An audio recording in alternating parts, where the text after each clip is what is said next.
하나님의 침묵에 대해서 말씀을 드리고자 합니다.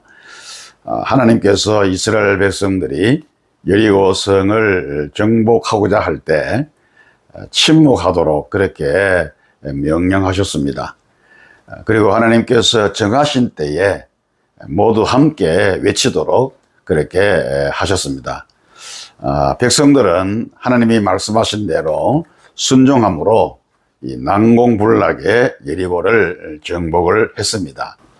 우리는 세상을 살아갈 때, 그리고 하나님의 의를 이루고자 할 때 꼭 말을 해야만 되는 것이 아니라 때로는 침묵이 필요할 때도 있다라는 사실을 알아야 합니다. 침묵이 하나님의 의를 이룰 때도 있다고 하는 것입니다. 북유럽 어느 시골 교회에 사람 크기만한 예수님의 동상이 있었습니다. 그 예수님 동상 앞에서 기도를 하면 소원이 이루어진다라고 하는 소문이 나서 수많은 사람들이 찾아와서 기도를 하고 소원을 말했습니다. 그런데 그 교회의 문지기는 예수님이 서 있는 곳에 한 번 서 있어 보는 것이 소원이었습니다. 그래서 예수님께 소원을 말하며 여러 날을 기도를 드렸습니다. 그러던 어느 날 예수님의 음성이 들려왔습니다. 그래, 네가 하도 소원을 말하니 딱 하루만 너와 자리를 바꾸겠다. 그런데 나와 한 가지 약속을 해야 한다. 너는 누가 와서 어떤 행동이나 기도를 하든지 아무 말도 하지 말아야 한다. 다시 말하지만 절대 말하지 말거라. 알겠느냐? 라고 주님이 말씀하셨습니다. 문지기는 절대 침묵하겠다고 예수님과 굳건히 약속을 했습니다. 드디어 문지기는 예수님의 동상이 되었고, 그리고 예수님은 문지기가 되었습니다. 문지기가 예수님의 동상으로 서 있을 때 첫 번째 사람이 왔어요. 그는 아주 부자였고, 그리고 도박을 즐기는 사람이었습니다. 자기가 도박을 하러 가는데 돈을 잃지 않고 많이 딸 수 있도록 도와달라고 하는 그런 소원을 예수님께 빌었습니다. 부자는 한참 기도한 후에 그 자리를 떠나갔습니다. 그런데 그만 돈다발이 들어있는 가방을 깜빡하고 놓고 나가버린 것입니다. 문지기는 가방을 놓고 갔다는 사실을 그 사람에게 알려주고 싶었지만 예수님과의 약속 때문에 침묵을 했습니다. 조금 후에 두 번째로 아주 가난한 농부가 들어왔습니다.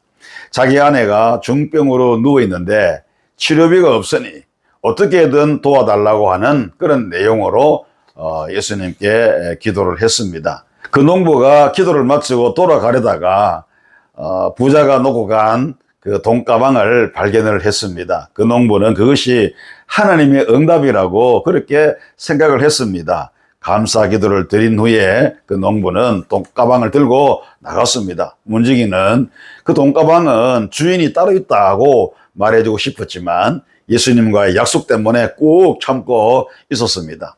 세 번째로 기도를 하러 온 사람은 배를 타고 먼 바다로 가는 그런 청년이었는데 자신의 안전을 위해서 예수님께 기도를 하러 온 것입니다. 청년이 기도를 막 시작하려고 하는데 갑자기 예배당문이 활짝 열리더니 돈가방을 놓고 갔던 그 부자가 들어왔어요. 돈가방이 없는 것을 확인한 이 부자는 다짜고짜로 기도하는 청년의 멱살을 잡고 돈가방을 내놓으라고 그렇게 얼음장을 놓았습니다. 청년은 이게 무슨 행패냐고 하면서 전후 사정을 이야기했지만 부자는 청년을 이끌며 경찰서로 가자고 했어요. 청년은 나는 지금 바로 가지 않으면 배를 탈 수 없다라고 하면서 경찰서로 가는 것을 거부했습니다.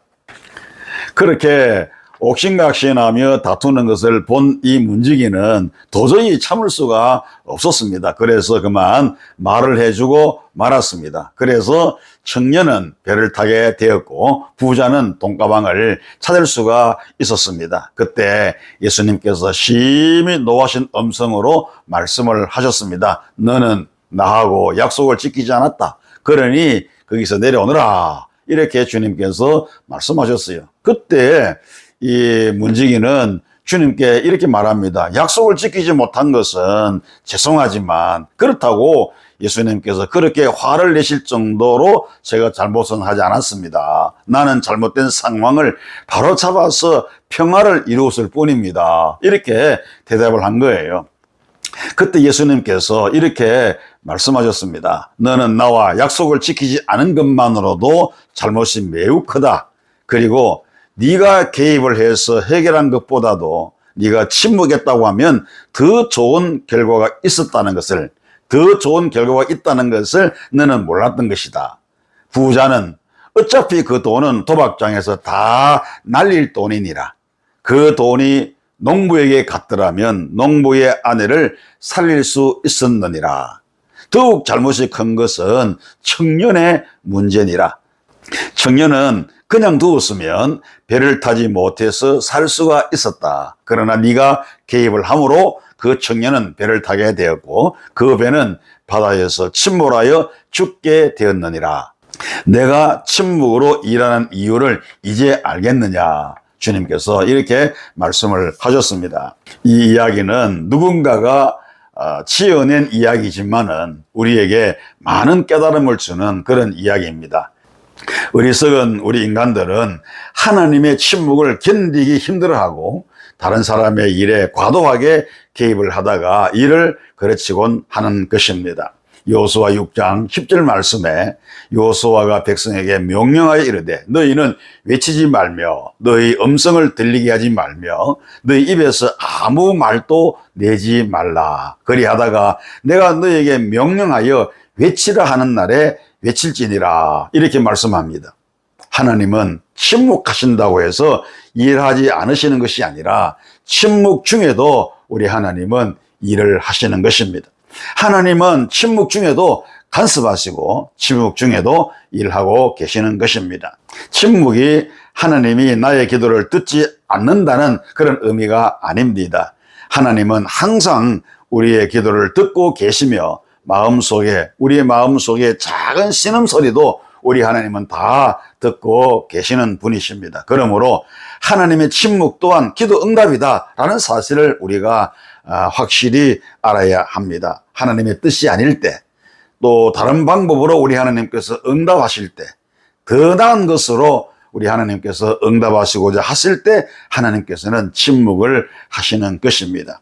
하나님의 역사는 지금은 보이지 않고 들을 수 없지만 모든 것이 하나님의 섭리 가운데 이루어진다는 사실을 깨닫고 인내하며 주님의 세밀한 음성을 들으시기를 주의 이름으로 축원합니다. 은혜가 되시기를 축원합니다.